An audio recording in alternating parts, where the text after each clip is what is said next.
hope that our Honorable Premier and the Minister of Immigration and all the cabinet ministers and the Caucus will keep these programs for our people to benefit, to live permanently in Alberta. I hope they're not going to change anything, especially the Alberta Opportunity Stream and the Alberta Express Entry Stream. Thank you so much. Please don't. Thank you. Having said that, thank you so much.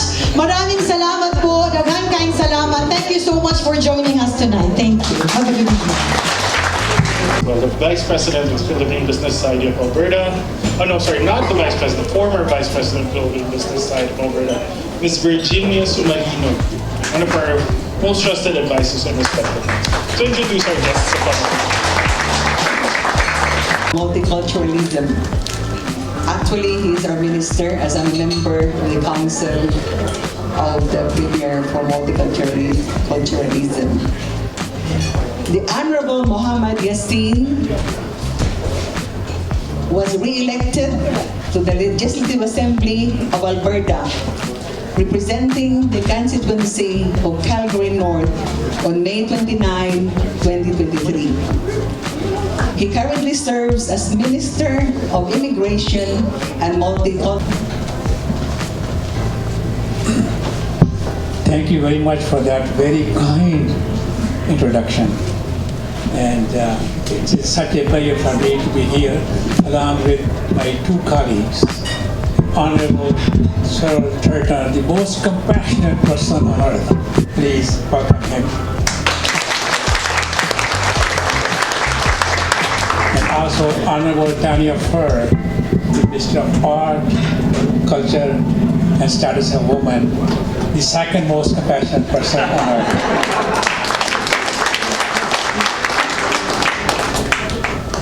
Thank you, Marjorie, for your association, Filipino Business Society of Alberta, for organizing this wonderful gathering here tonight and giving us the chance to answer any questions or maybe share what we have been able to do for your community and for Alberta here in the last 4.5 years or so. Filipino community is very close to my heart and soul. I have been very much involved with the activities of Filipino community in Calgary as well as in Edmonton, but more in Calgary than Edmonton. And I am fully aware of the contributions and the good work that you have done in this province. Whether it's hospitality or healthcare industry or it's entrepreneurship, a lot of business people will just here up here for their contribution to this function as well, and more importantly, the contribution that they make to our province here in the city and in this province. So let's give yourself a warm round of applause.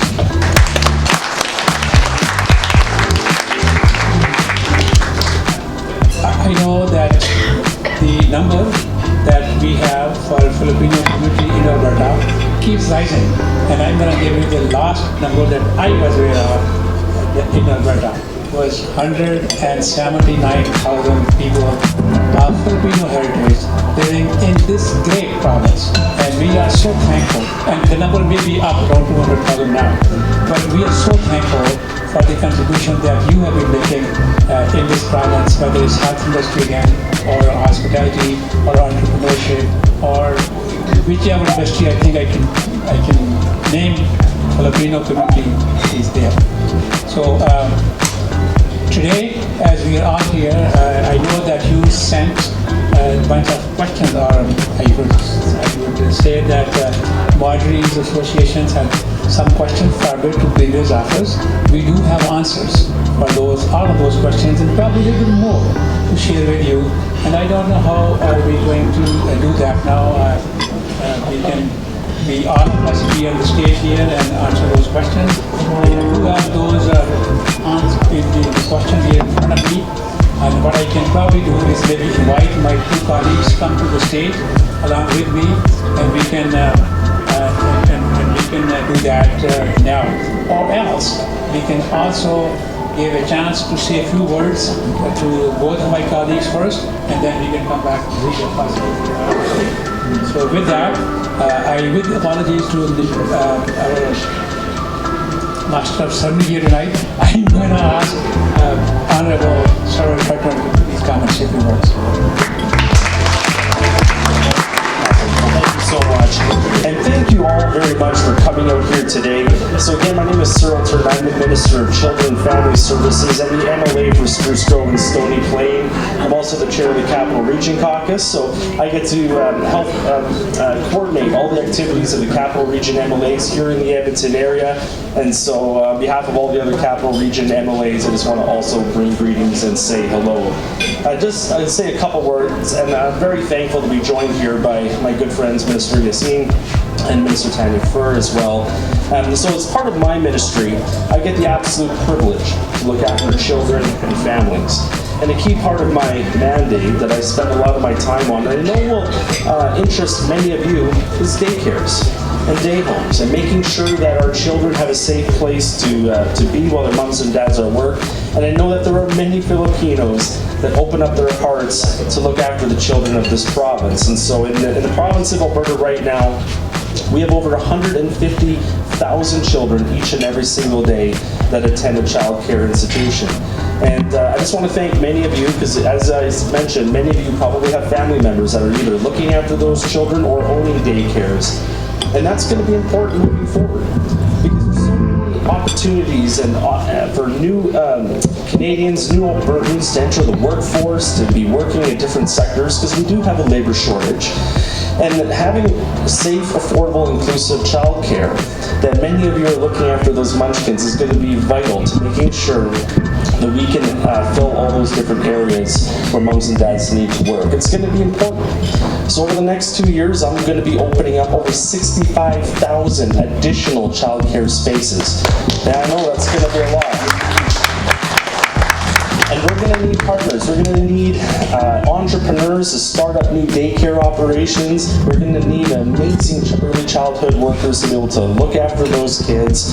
And it's going to be a tall order, a tall task, but I'm confident that with groups like the Filipino Business Association and other entrepreneurs here in the province of Alberta, we can meet the challenge head on and provide an amazing opportunity and place for little kids to be looked after. So anyways, I'm going to turn it over to my great colleague, who I actually think is the most compassionate MLA in the entire legislature, contrary to what Minister Yassin. So Minister Tanya Fur is an absolute incredible colleague. She does such incredible work at the legislature. I'm so thankful to have her out here. So I'll let her hear her say a couple words. So Minister Fur.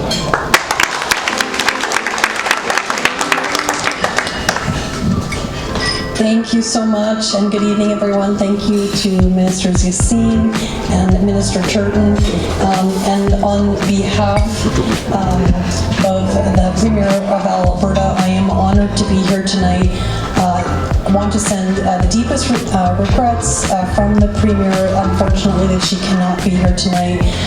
As Okuchi and I were talking about, unfortunately, she's not feeling well from recently coming back from Halifax and being at the AGM and being to back-to-back meetings. Unfortunately, she's not feeling well, and sends her deepest regrets that she cannot be here tonight due to the fact that she's under the weather. But thank you so much for giving me the opportunity to be here. Usually when I come to these events, I don't eat beforehand because I want to focus on the speech that I'm giving, but as the people at my table can attest to, I just devoured half the food at the table because it is so unbelievably delicious. So hopefully... So thank you very, very much. And I'd like to say a few words. So we know that Alberta's diversity is a key pillar in building a brighter future for everyone in our province. And I know the Premier looks forward to receiving the council advice, the Premier's Advisory Council on Multiculturalism.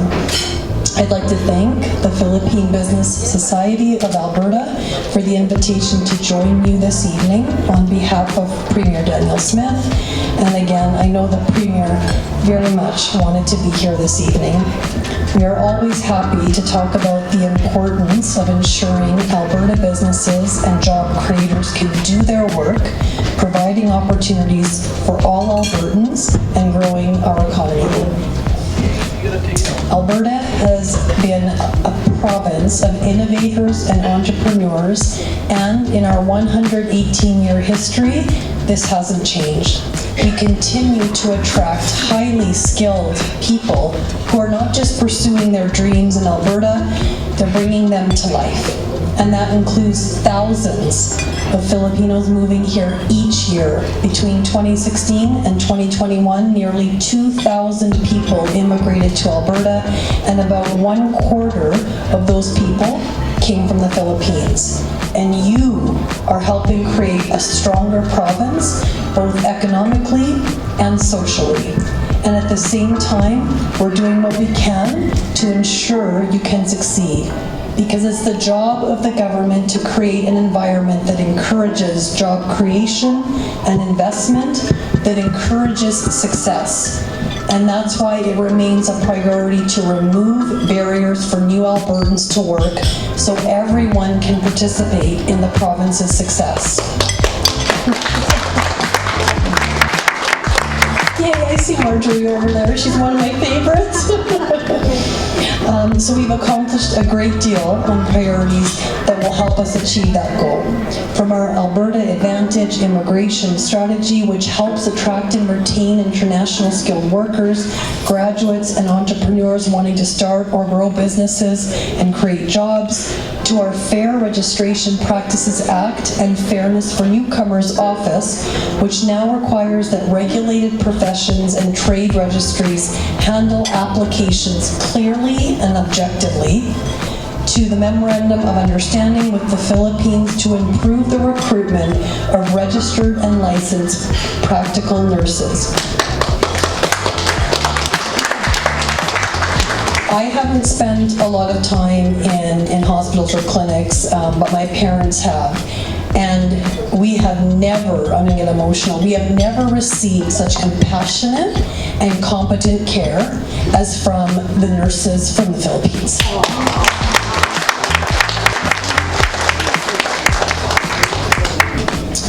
We're investing in bridging and registration programs to create more educational opportunities for international educated nurses and guide these nurses through the registration process. In our budget this past spring, we committed funding for over 600 new seats in nurse bridging programs. And in addition, we're investing in our post-secondary institutions so that the most in-demand jobs in our province can count on more graduates coming through their respective programs. This means we're investing $193 million to create 8,000 seats in high-demand programs, including business, technology, and aviation, just to name a few. In addition, we're investing in the future of skilled trades by creating more than 3,000 new seats in apprenticeship programs across the province. But I know that making it easier to come to Alberta to pursue an education and career that you want is only the beginning, because public safety is another key government priority, and we are committed to doing all we can to keep Alberta families and communities safe. That's why we're supporting the hiring of more police officers and introducing reforms to the justice system, and it's why we've pushed the federal government so hard to fix their bail reform, which was contributing significantly to the catch and release system that was plaguing our communities. Keeping families and communities safe is also why we'll continue to help those struggling with addiction and with untreated mental health issues. It's why we're establishing 11 recovery communities across the province, and it's why we will introduce a compassionate intervention program for those unable to make life-saving decisions who pose a danger to themselves or others. And it's why we're committed to providing further mental health supports in schools. We will do all this while strengthening Alberta's education system to help our province prepare for further population growth by increasing the number of classrooms, staff, and educational choices. This includes strengthening career education to help students succeed and better prepare for the future. And preparing for the future is also why we will bring forward a plan to decentralize decision-making in the healthcare system, because we want to ensure Albertans can access the healthcare they need, when and where they need it, resulting in improved patient outcomes. And those are promises you can take home with you. I think we can all agree Alberta is an incredible province to call home. We have so many advantages and opportunities here, and we want to build on them with you. Thank you for the work you are doing to build relationships with governments and communities, fostering business, educational and cultural endeavors, and building a more interconnected world. I'm also so grateful to have this time with you this evening. As Minister Yassin mentioned, I know we have a Q&A session coming up that will open up some important dialogue, and I'm prepared with some of the questions that have been given, and Marjorie and team, I hope that Ministers Turton and Yassin can join us in that dialogue. I want to continue to talk about our government and what we focus on as priorities, and the things that I just shared with you.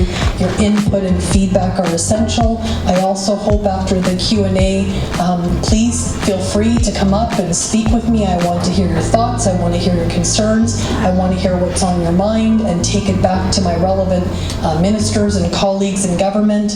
Let's keep the dialogue open so we can work together to ensure Alberta's continued success. And from the bottom of my heart, thank you for welcoming me here tonight.